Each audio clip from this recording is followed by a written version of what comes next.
All right, we got a football. I'm trying not to start my videos with all right. So I just say it quieter. I don't know. Number 3, football's kicked with a speed at an angle, 18 meters per second.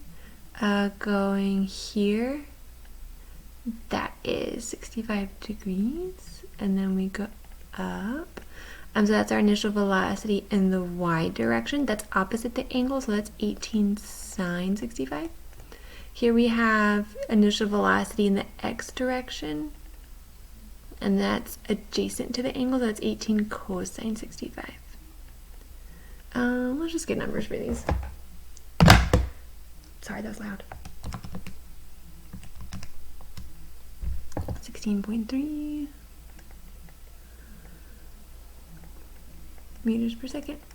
And then in the x direction,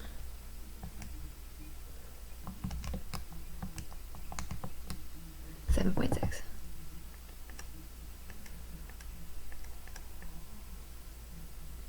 Okay. How long is it in the air? So we're gonna make a list of things we know and things we wish we knew. So So initial velocity, final velocity, acceleration, time, and how far did it get? The initial velocity in the y direction we just calculated, 16.3. The final velocity, okay. Here's where we get to be clever.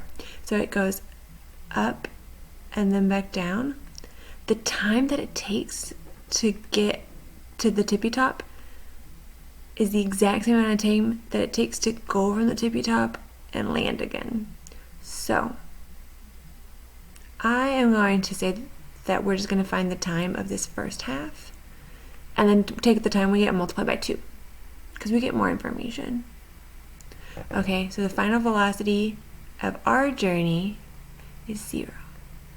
In the y direction, the velocity at the peak is 0. The velocity in the x direction is still 7.6. It's chugging along. 7.6, 7.6, 7.6, 7.6, 7.6, 7.6. It's the y direction that goes like fast, fast, fast, so, come down, come down, come down. Okay, the y direction is where we're like speeding up, slowing down. But that x direction is constant. I just drew an extra line.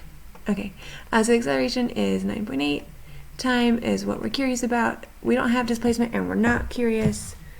So we need a formula that has t but not x. I found one. Did you find it?